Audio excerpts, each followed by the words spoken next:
ಸಾವಿತ್ರಿ ಬಾಪುಲೆ ಅವರ ಜನ್ಮದಿನ. ಅಂದ್ರೆ ಅವರು ಎಷ್ಟು ಮಹಾನ್ ಕಾರ್ಯಗಳನ್ನ ಮಾಡಿದ್ದಾರೆ ಅನ್ನೋದ್ರ ಬಗ್ಗೆ ನಾವು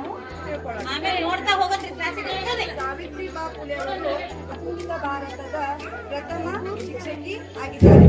ಇವರು ಜನವರಿ 3, 1831ರಲ್ಲಿ ಮಹಾರಾಷ್ಟ್ರದ ಸತಾರಾದಲ್ಲಿ ಜನಿಸಿರ್ತಾರೆ. ಇವರಿಗೆ ಮದುವೆ ಆದಾಗ 8 ವರ್ಷ ವಯಸ್ಸು. ಅವರ ಪತಿಯಾದ ಜ್ಯೋತಿ ಬಾಪುಲೆ ಅವರಿಗೆ 13 ವರ್ಷ ವಯಸ್ಸಾಗಿರುತ್ತೆ. ಸ್ತ್ರೀ ಶಿಕ್ಷಣವನ್ನ ತೆರೆದ ಕೀರ್ತಿ ಜ್ಯೋತಿ ಬಾಪುಲೆ ಅವರ ಹೆಂಡತಿಯಾದ ಸಾವಿತ್ರಿ ಬಾಪುಲೆ ಅವರಿಗೆ ಏನಾಗಿತ್ತಂದ್ರೆ ಅವರಿಗೆ ಮೊದಲಿನ ಕಾಲದಲ್ಲಿ ಏನೂ ಇರಲಿಲ್ಲ. ಆಗ ಏನ್ ಮಾಡ್ತಾರೆ ಅವರ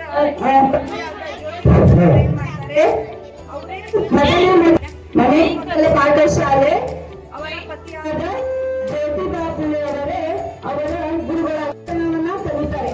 ಯಾಕಂದ್ರೆ ಮೊದಲಿನ ಕಾಲದಲ್ಲಿ ಸ್ತ್ರೀಗೆ ಶಿಕ್ಷಣ ಏನಾಗಿತ್ತು, ಒಂದು ಕಡ್ಡಾಯ ಆಗಿರ್ಲಿಲ್ಲ. ಯಾರು ಕೂಡ ಹೆಣ್ಣು ಮಕ್ಕಳಿಗೆ ಸ್ಕೂಲಿಗೆ ಕಳಿಸ್ತಾ ಇರಲಿಲ್ಲ, ಮನೆಯಿಂದ ಹೊರಗಡೆ ಕಳಿಸ್ತಾ ಇರಲಿಲ್ಲ. ಏನ್ ಮಾಡ್ತಿದ್ರು, ಬರೀ ಕೆಲಸ ಮಾಡ್ಬೇಕು, ಅಡಿಗೆ ಮಾಡ್ಬೇಕು, ಮನೆಯಲ್ಲೇ ಇರ್ಬೇಕಾಗಿತ್ತು, ಹೊರಗಡೆ ಹೋಗ್ತಾ ಇರ್ಲಿಲ್ಲ. ಆಗ ಇವ್ರೇನ್ ಮಾಡ್ತಾರೆ, ಸಾವಿತ್ರಿ ಬಾಪುಲೆ ಅವರು ತಾವು ಹೇಗಾದ್ರೂ ಮಾಡಿ ಸ್ತ್ರೀ ಶಿಕ್ಷಣವನ್ನು ಜಾರಿಗೆ ತರಬೇಕಂತ ಮನೆಯಲ್ಲೇ ಕಲಿತಾರೆ. ಎಲ್ಲೂ ಕೂಡ ಸ್ಕೂಲ್ ಇದ್ರೂ ಕೂಡ ಕೇವಲ ಗಂಡು ಮಕ್ಕಳು ಮಾತ್ರ ಹೋಗ್ಬೇಕಾಗಿತ್ತು. ಆಗ ಇವ್ರು ಏನ್ ಮಾಡ್ತಾರೆ, ತನ್ನ ಪತಿಯಾದ ಜ್ಯೋತಿ ಬಾಪುಲೆ ಅವರ ಹತ್ರನೇ ಏನ್ ಮಾಡ್ತಾರೆ, ಶಿಕ್ಷಣವನ್ನ ಕಲಿತಾರೆ. ಶಿಕ್ಷಣವನ್ನ ಕಲಿತು ಏನ್ ಮಾಡ್ತಾರೆ, ಬೇರೆ ಒಂದು ದೊಡ್ಡ ಸ್ಕೂಲ್ ಶ್ರೀಮತಿ ಮಿಚಲ್ ಅವರ ನಾರ್ಮಲ್ ಸ್ಕೂಲ್ ಅಲ್ಲಿ ಏನ್ ಮಾಡ್ತಾರೆ, B.Ed ಶಿಕ್ಷಣ ಅಂದ್ರೆ ಟೀಚರ್ ಶಿಕ್ಷಕ ವೃತ್ತಿಯನ್ನ ಕಲಿತಾರೆ. ಆನಂತರ ಏನ್ ಮಾಡ್ತಾರೆ, ಅವರು ಒಂದು ಸ್ತ್ರೀ ಶಿಕ್ಷಣ ಅಂತ ಹೇಳಿ ಸ್ತ್ರೀ ಶಿಕ್ಷಣನ ಕಲಿಸ್ಲಿಕ್ಕಾಗಿ ಏನ್ ಮಾಡ್ತಾರೆ, ಹೊರಗಡೆ ಹೋಗ್ತಾರೆ. ಆಗ ಏನ್ ಮಾಡ್ತಾರೆ, ಜನ ಎಲ್ಲ ಸೇರ್ಕೊಂಡು ಏನ್ ಮಾಡ್ತಾರೆ, ಅವರಿಗೆ ಸ್ಕೂಲಿಗೆ ಹೋಗುವಾಗ ಅವ್ರಿಗೆ ಏನ್ ಮಾಡ್ತಾರೆ ಅಂದ್ರೆ ಕಲ್ಲು, ಮಣ್ಣು ಮತ್ತೆ ಸಗಣಿಯನ್ನೆಲ್ಲ ಅವ್ರ ತಲೆ ಮೇಲೆ ಅವ್ರ ಮೈ ಮೇಲೆ ಎತ್ತಾ ಇರ್ತಾರೆ ಹೋಗುವಾಗ. ಯಾಕಂದ್ರೆ ಇದು ನಮ್ಮ ಧರ್ಮದ ವಿರುದ್ಧ, ಹೋಗ್ಬಾರ್ದು, ಹೆಣ್ಮಕ್ಳು ಮನೆಯಲ್ಲೇ ಇರ್ಬೇಕಂತ ಅವರೊಂದು ಆಗಿನ ಕಾಲದ ಅನುಕೂಲ ಆಗಿತ್ತು. ಈ ಒಂದು ಇದನ್ನು ಸ್ತ್ರೀ ಶಿಕ್ಷಣವನ್ನ ಅವ್ರು ಏನ್ ಮಾಡ್ತಾರೆ, ಕಡ್ಡಾಯ ಮಾಡೋ ಸಲುವಾಗಿ ಅವ್ರು ಏನೇ ಮಾಡಿದ್ರು ಕೂಡ ಏನ್ ಮಾಡ್ತಾರೆ, ಮೊದಲೇ ತಮ್ಮ ಜೀವನದಲ್ಲಿ ಏನ್ ಮಾಡ್ತಾರೆ, ಒಂದು ಸೀರೆಯನ್ನ ಇಟ್ಕೊಂಡು ಹೋಗ್ತಾರಂತೆ. ಯಾಕಂದ್ರೆ ಅವರು ಕಲ್ಲು ಮಣ್ಣು ಮತ್ತೆ ಅವರು ಸಗಣಿ ಎಲ್ಲ ಎತ್ತಿದಾರಲ್ಲ ಅವ್ರ ತಲೆ ಮೇಲೆ, ಮೈ ಮೇಲೆ, ಅದನ್ನ ಅವರು ಹೋಗಿ ಏನ್ ಮಾಡ್ತಾರೆ, ಸ್ಕೂಲಿಗೆ ಹೋಗಿ ಅದನ್ನ ಚೇಂಜ್ ಮಾಡಿ ಬೇರೆ ಒಂದು ಸೀರೆಯನ್ನು ಹಾಕೊಳ್ಳೋ ಸಲುವಾಗಿ ಏನ್ ಮಾಡ್ತಾರೆ, ಅವ್ರು ಯಾರು ಕೂಡ ಅವ್ರಿಗೆ ಎಷ್ಟೇ ತೊಂದರೆ ಕೊಟ್ಟರು ದಾರಿಯಲ್ಲಿ ಅವ್ರು ಅದನ್ನ ಏನ್ ಮಾಡ್ತಾರೆ, ಅದನ್ನ ಪ್ರತಿಜ್ಞೆ ಅದನ್ನ ಮರ್ತು ಏನ್ ಮಾಡ್ತಾರೆ, ಮುಂದೆ ಹೋಗಿ ಸೀರೆಯನ್ನು ಚೇಂಜ್ ಮಾಡೋ ಸಲುವಾಗಿ ತಮ್ಮ ಚೀಲದಲ್ಲಿ ಸೀರೆಯನ್ನು ಇಟ್ಕೊಂಡೇ ಹೋಗ್ತಾರೆ. ಈ ತರ ಮಾಡಿ ಏನ್ ಮಾಡ್ತಾರೆ, ಒಂದು ಹೆಣ್ಣು ಮಕ್ಕಳಿಗೆ ಸ್ತ್ರೀ ಶಿಕ್ಷಣವನ್ನು ಕೊಡಬೇಕು, ಹೆಣ್ಣು ಮಕ್ಕಳು ಕೂಡ ಹೊರಗಡೆ ಬರಬೇಕು, ಸ್ತ್ರೀ ಶಿಕ್ಷಣವನ್ನು ಕಲಿತು ಅವರು ಕೂಡ ಒಂದು ಒಳ್ಳೆಯ ಹೆಸರನ್ನ ಪಡಿಬೇಕು, ಒಂದು ಉತ್ತಮ ಸ್ಥಾನವನ್ನ ಪಡಿಬೇಕು. ಮೊದಲಿನ ಕಾಲದಲ್ಲಿ ಅವರಿಗೆ ಉತ್ತಮ ಸ್ಥಾನ ಇರಲಿಲ್ಲ, ಅವರನ್ನು ಬಹಳ ಕೇಳ್ತಾ ಇದ್ರು, ಕೇವಲ ಗಂಡು ಮಕ್ಕಳಿಗಷ್ಟೇ ಪ್ರಾಮುಖ್ಯತೆಯನ್ನ ಕೊಡ್ತಾ ಇದ್ರು.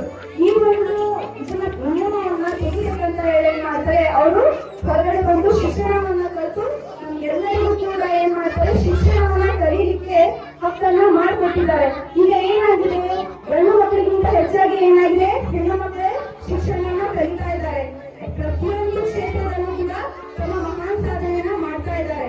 ಮೊದಲು ಅದಕ್ಕೆ ಏನ್ ಮಾಡಿದ್ರೆ ಅಂದ್ರೆ ನಾವು ಏನ್ ಮಾಡ್ಬೇಕಂದ್ರೆ ಇವತ್ತಿನ ದಿನ ಜ್ಯೋತಿ ಬಾಪುಲೆ ಅವರಿಗೆ, ಸಾವಿತ್ರಿ ಬಾಪುಲೆ ಅವರಿಗೆ ಎಷ್ಟೇ ಕೂಡ ನಾವು ಅವ್ರ ಗೌರವ ಸಲ್ಲಿಸಿದ್ರು ಕೂಡ ಅದು ಕಡಿಮೆನೇ ಇದೆ. ಇವತ್ತು ಅವರು ಜನ್ಮದಿನಕ್ಕೋಸ್ಕರ ಏನ್ ಮಾಡ್ಬೇಕು, ನಾವು ಯಾವಾಗ್ಲೂ ಅವ್ರನ್ನ ನೆನೆಸ್ತಾ ಇರ್ಬೇಕು. ಯಾಕಂದ್ರೆ ಅವರೊಂದು ಸ್ತ್ರೀ ಶಿಕ್ಷಣವನ್ನ ಕಲೀಲಿಕ್ಕೆ ನಮ್ಗೆ ಅವಕಾಶವನ್ನ ಮಾಡಿಕೊಟ್ಟಿದ್ದಾರೆ. ಆನಂತರ ಏನ್ ಮಾಡ್ತಾರೆ, ಅವರು ಜ್ಯೋತಿ ಬಾಪುಲೆ ಮತ್ತೆ ಸಾವಿತ್ರಿ ಬಾಪುಲೆ ಇಬ್ಬರು ಸೇರ್ಕೊಂಡು 15 ಶಾಲೆಗಳನ್ನ ತೆರೀತಾರೆ. ಸ್ತ್ರೀ ಶಿಕ್ಷಣ ಮಾತ್ರ ಸೀಮಿತವಾಗಿರುತ್ತೆ. ಪ್ರತಿಯೊಂದು ಮಹಿಳೆಗೂ ಅಂದ್ರೆ ಪ್ರತಿಯೊಂದು ಮಗುವಿಗೆ, ಹೆಣ್ಣು ಮಗುವಿಗೂ ಕೂಡ ಶಿಕ್ಷಣವನ್ನು ನಾವು ಕೊಡ್ಲೇಬೇಕು, ಶಿಕ್ಷಣ ಕಡ್ಡಾಯ ನಿಯಮಗಳಿಗೆ ಅಂತ ಹೇಳಿ ಒಂದು ನಿಯಮವನ್ನು ಜಾರಿಗೆ ತಂದು ಪ್ರತಿಯೊಂದು ಹೆಣ್ಣು ಮಗುವಿಗೆ ಏನ್ ಮಾಡ್ತಾರೆ, ಅವರು ಶಾಲೆಗೆ ಬರುವಂತೆ ಮಾಡ್ತಾರೆ. ಆ ತರ ಎಲ್ಲ ಹೆಣ್ಣುಮಕ್ಕಳು ಸ್ಕೂಲಿಗೆ ಬರ್ಬೇಕಂತ 15 ಶಾಲೆಗಳನ್ನ ತೆರೀತಾರೆ. ಆಗ ಏನ್ ಮಾಡ್ತಾರೆ ಅಂದ್ರೆ ಅವ್ರಿಗೆ 1948ರಲ್ಲಿ ಎಲ್ಲ ನೋಡಿ ಬ್ರಿಟಿಷ್ ಸರ್ಕಾರ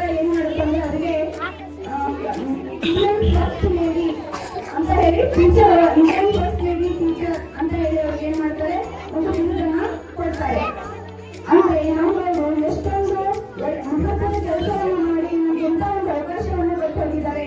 ಇಲ್ಲ ಅಂದ್ರೆ ನಾವೆಲ್ಲ ಏನ್ ಮಾಡ್ತಿದ್ವಿ, ಮನೆಯಲ್ಲೇ ಕುತ್ಕೊಂಡಿರ್ಬೇಕಾಗಿತ್ತು, ನಾವು ಗೋಡೆ ಮಧ್ಯದಲ್ಲೇ ಇರ್ಬೇಕಾಗಿತ್ತು. ನಮ್ಗೆ ಯಾವುದೇ ಕೂಡ ಒಂದು ಸ್ವತಂತ್ರವಾದ ಒಂದು ಹಕ್ಕು, ಯಾವುದೇ ಒಂದು ಸ್ವತಂತ್ರವಾದ ಯಾವುದೇ ಒಂದು ನಿಯಮವನ್ನು ಕೂಡ ಇಟ್ಟಿರಲಿಲ್ಲ. ಬರೀ ಏನ್ ಮಾಡ್ಬೇಕಿತ್ತು, ಒಂದು ಬೆಂಕಿನ ಕೆಳಗೆ ನಾವು ಆಳಾಗಿರ್ಬೇಕಿತ್ತು. ಕೇವಲ ಕೆಲಸ ಮಾಡೋದು ಮನೆಯಲ್ಲಿ ಇಷ್ಟೇ ನಮ್ಮ ಕರ್ತವ್ಯ ಅಂತ ಗಂಡು ಅವಾಗ ನಮ್ಮ ಮೇಲೆ ಒಂದು ಕಡ್ಡಾಯವನ್ನು ಮಾಡಿಟ್ಟಿದ್ರು. ಆಗೇನ್ ಮಾಡ್ತಾರೆ, ಸಾವಿತ್ರಿಬಾಯಿ ಫುಲೆಯವರು ಎಲ್ಲ ಒಂದು ಕಷ್ಟಗಳನ್ನ ಅಡೆತಡೆಗಳನ್ನ ಅವರು ಅದನ್ನ ಏನ್ ಮಾಡ್ತಾರೆ ಹೊರತು ನಮ್ಗೆ ಒಂದು ಸ್ತ್ರೀ ಶಿಕ್ಷಣವನ್ನ, ನಮ್ಗೆ ಒಂದು ಸ್ತ್ರೀ ಹೆಣ್ಣು ಮೊದಲೇ ಒಂದು ಗಾದೆ ಮಾಡಿದ್ರೆ ಹೆಣ್ಣೊಂದು ಕಲಿತರೆ ಬಾಳೊಂದು ತೆರೆದಂತೆ ಅಂತ. ಆಗೇನ್ ಮಾಡ್ತಾರೆ, ಅವರು ಸ್ತ್ರೀ ಶಿಕ್ಷಣಕ್ಕೆ ಅವಕಾಶ ಮಾಡಿ ಕೊಡ್ತಾರೆ. ಮತ್ತೆ ಏನಾಗುತ್ತೆ, ಅವರು ಮಾರ್ಚ್ 1897ರಲ್ಲಿ ನಿಧನ ಆಗ್ತಾರೆ. ಇಷ್ಟು ಅವರ ಒಂದು ಕತೆ. ಅಂದ್ರೆ ನಮ್ಗೆ ಒಂದು ಸ್ತ್ರೀ ಶಿಕ್ಷಣವನ್ನ ಮಾಡಿ ಒಂದು ಕಲಿತರೆ ಹೆಣ್ಣೊಂದು ಕಲಿತರೆ ಶಾಲೆಯನ್ನು ತೆರೆದಂತೆ ಅಂತ ಏನ್ ಮಾಡಿದ್ದಾರೆ, ನಮ್ಗೆ ಒಂದು ಅವಕಾಶವನ್ನ ಕೊಟ್ಟಿದ್ದಾರೆ. ಆ ಅವಕಾಶವನ್ನ ನಾವು ಚೆನ್ನಾಗಿ ಅದನ್ನ ಏನ್ ಮಾಡ್ಕೋಬೇಕು, ಚೆನ್ನಾಗಿ ಏನ್ ಮಾಡ್ಕೋಬೇಕು, ಅದನ್ನ ನಮ್ಮ ಜೀವನದಲ್ಲಿ ಅವಲಂಬಿಸಿಕೊಂಡು ನಾವು ಒಂದು ಒಳ್ಳೆಯ ಹೆಣ್ಣುಮಕ್ಕಳಾಗಿ, ಒಳ್ಳೆಯ ಸ್ತ್ರೀಯರಾಗಿ, ಸಮಾಜದಲ್ಲಿ ಒಳ್ಳೆಯ ಏನಾಗಬೇಕು, ಸ್ತ್ರೀಯರಾಗಿ ಒಳ್ಳೆಯ ಕೆಲಸದಲ್ಲಿ ಬರಬೇಕು ಅಂತ ಹೇಳಿ ನಿಮ್ಗೆಲ್ಲ ಹೇಳಿ ಮಾಡ್ತೀನಿ. ಈ ಒಂದು ಮಾತನ್ನ